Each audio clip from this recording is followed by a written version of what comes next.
Պարոն Պողոսյան, վերջին շրջանում գիտենք, որ դպրոցներում շատ է շատացել թմրաշրջանառության դեպքերը,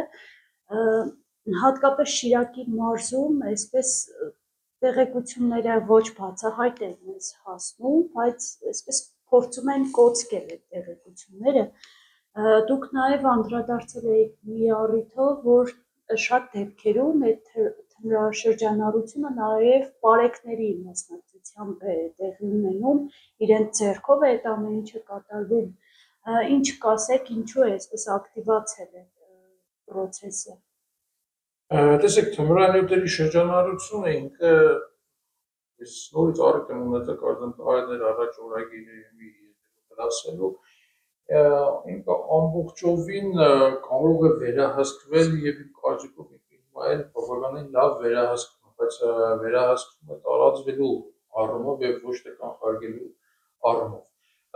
Ունի շատ խորքային պատմություն, առավել եւս եթե խոսքը վերաբերվում է Telegram-ի միջոցով թմրանյութերի տարածմանը։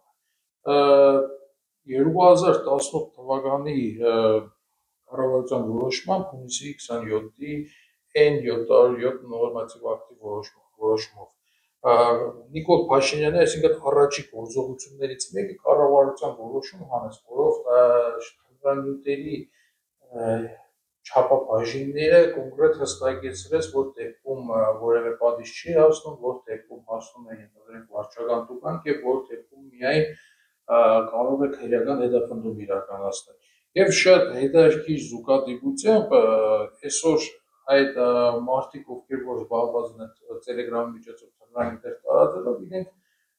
հենց այդ սահմանված չափով են տեղադրում թմրանյութը եւ բռնվելու դեպքում է իրենց նկատմամբ ոչ վարչական ակտ է կազմվում, ոչ էլ քրեական հետապնդում է իրականացնում։ Եվ սա ես միանշանակ կարող եմ ասել, որ դա վերահսկվում է հենց կառավարության կողմից։ Հակառակ դեպքում, եթե կառավարությունը չուներ այստեղ որևէ առնչություն, իրեն որևէ բան չէր խանգարել, որ մեկ այլ որոշում աներ եւ այդ որոշման արդյունքում ինքը MBC թեկուզ այդ չափաբաժնի մասով MBC չափաբաժին սահմանվել, որ նույնիսկ այն ամենաչնչին քանակությունը ենթարկվեր քրեական հետապնդման եւ արդյունքում այլևս որևէ մեկը չէր համարձակվի նման քիչ չնչին չափաբաժնով վաճառք իրականացնել։ Հասկանում եք, այսինքն այս ամեն ինչը կարելի է ընդամենը կառավարության մեկ որոշումով վերացնել, բայց մենք ունենք հակառակը եւ սա թուրքական, այսպես ասած, գործակալական ցանցի կողմից նախապես հստակ կարելի ասել մշակված ծրագիր է եւ սրանով է պայմանավորված, որ 10 թվականին իշխանության գլուխ գալով առաջի նորմատիվ ակտը, որը կառավարությունը ընդունել էր հենց այս մասով, այսինքն ճանապարհ էր բացել, որովհետեւ մեր երկրում թմրանյութերը հնարավորինս շատ տարածվեն։ Առհասարակ պատերազմի տարբեր տեսակներ կա եւ Հայաստանը որպես միատարր ազգային պետություն, որպես պետություն, որը հավակնում էր արդեն 17-18 թվականին դառնալու ազգ բանակ պետություն, հետեւաբար այդ ազգ բանակին պետք էր կոտրել եւ դրան կոտրելու լավագույն միջոցներից մեկն է նաեւ հենց երիտասարդության շրջանակներում թմրանյութերի լայն տարածումն էր։ Սա փորձված սխեմա է, որը ժամանակին նաև անգլիացիներն էին փորձել Չինաստանի դեմ մղող պատերազմներում եւ հենց այդպես էլ պատերազմը, այսինքն այդ թմրանյութերի տարածումը պատմության մեջ մտել է ափիոնի պատերազմ։ Սա հայկական ափիոնի պատերազմն է, որը իրականացնում են թուրքալեզու ցեղերը, թուրքական աշխարհը եւ իրականացնում են Հայաստանի կառավարիչների միջոցով։ Պարոն Պողոսյան, մեր մարզում նաև հանցագործությունների թիվն է ավելացել, տեսնում ենք շատ դեպքերում բարեկների մասնակցությամբ քաշքշուկներ, ծեծկռտուքներ,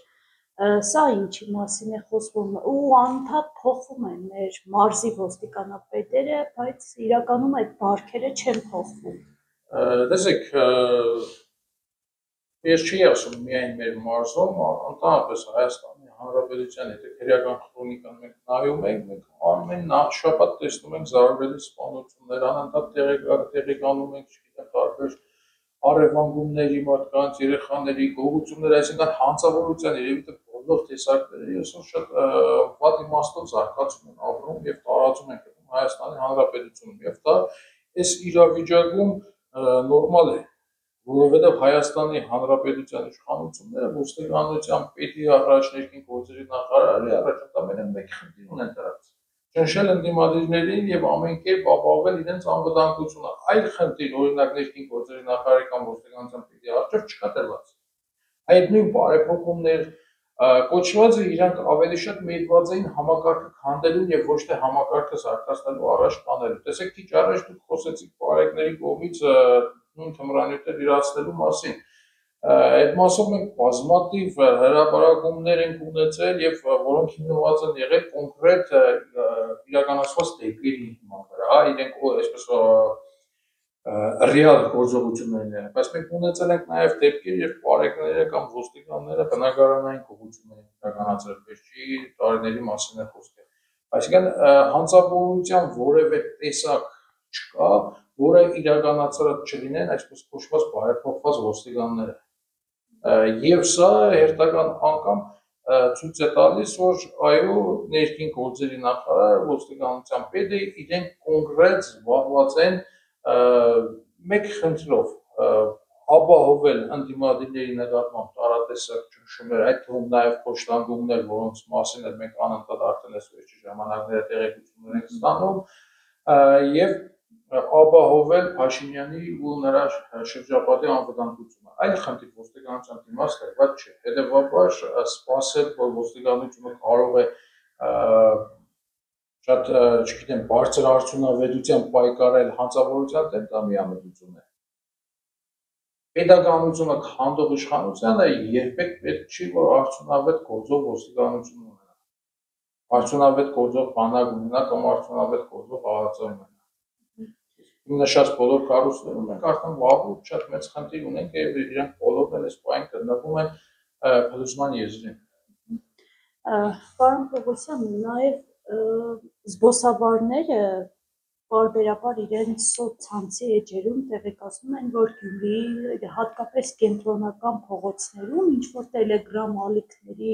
հասցեներ են գրում, որը այսպես թմրանյութի ալիք է, այդտեղ արկուվաճառք է տեղի ունենում։ Տեսնում ենք, որ դրանց հետևում անչափահասներ են կանգնած, դպրոցներում իրացվում է, շրջանառվում է թմրանյութերը,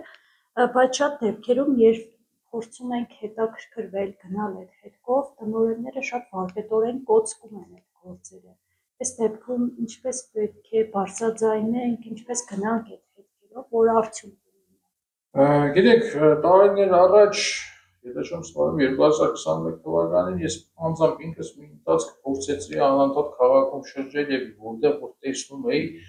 անմիջապես զանգահարում էի մարզի ոստիկանապետին կամ քաղաքի բաժինների ոստիկանապետներին, ասում էի, որ եկեք իմ ներկայությամբ սա ջնջեք բարի վրայից, եկեք սև ներգով ներգեք։ Բայց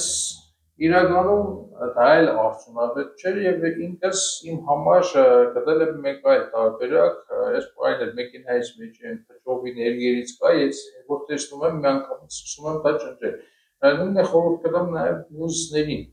Մեր բոլոր մտահոգ քաղաքացիներին, այդ թվում նաև ձեր նշած զբոսավարները, որովհետև եթե մենք հույսերս տնենք այս պետության կառավարիչների վրա, միանշանակ իրենք որևէ բան չեն անելու։ Ես սկզբանե նշեցի, չէ, որ այդ ամենի հիմքը կառավարության այն 707 որոշումն է, որը Նիկոլ Փաշինյանի առաջին ստորագրված որոշումներից մեկն է 2018 թվականի հունիսի 27-ին։ Այս որոշումով Փաշինյանը ինքը կանաչ լույս տվեց այդ տելեգրամով թմրանյութեր վաճառողներին։ Եվ եթե մենք ուզում ենք արդյունավետ պայքար, պատասխանը նորից լինելու է մեկը, առաջնահերթ պետք է կարողանանք կառավարության շենքից հեռացնել այդ մարդուն,